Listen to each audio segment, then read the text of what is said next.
is that it's predictable, in the sense that the pieces always move the same way. However, there are a couple of exceptions to this rule. The first one is castling. Castling is a nice way of bringing the king to safety. It works this way.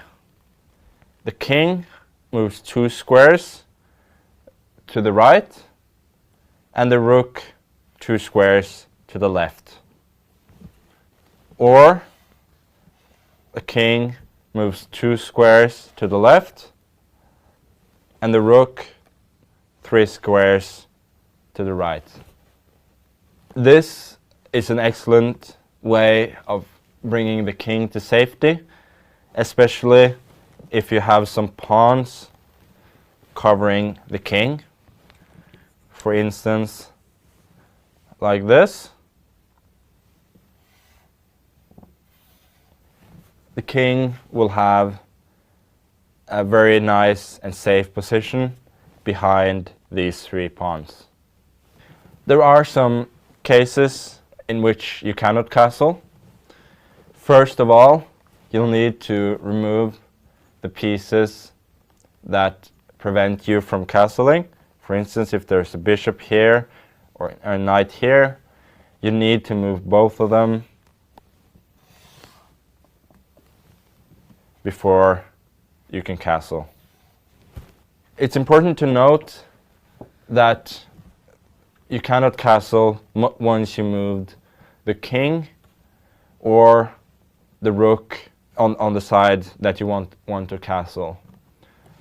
Also, you cannot castle when you're in check, or when a piece covers one of the squares between the king and the rook. For instance,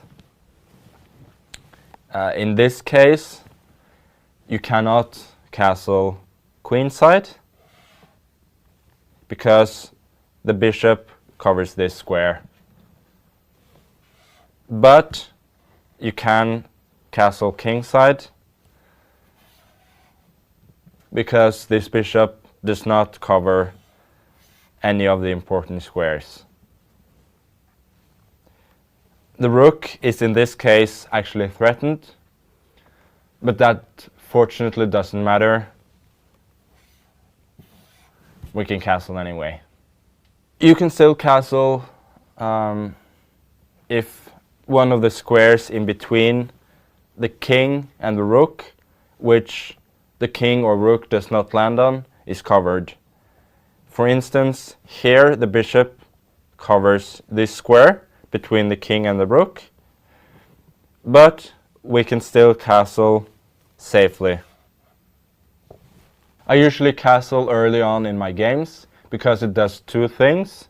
It brings your king to safety and it connects the 2 rooks.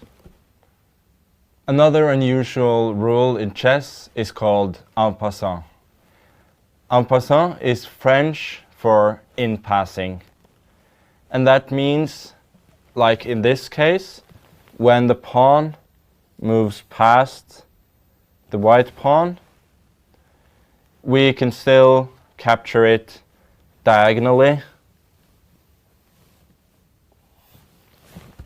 like if it had moved to this square. En passant is only available when the opponent's pawn moves 2 squares forward, and it's only available for 1 move.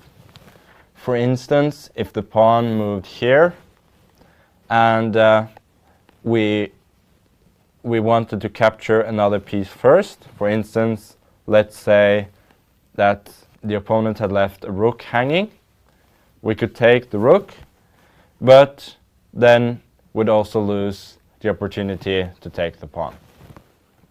The only instance in which you can capture en passant is if the opponent's pawn moves 2 squares forward.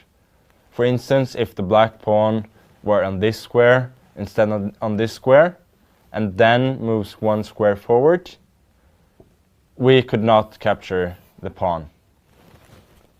Capturing a pawn en passant happens frequently in tournaments that I play in. However, for beginners, it's one of the more difficult rules, as it's easy to forget that the pawns can act differently from how they usually do. And in my own experience, as a child playing against other children, I was frequently accused of cheating when I capture a pawn en passant.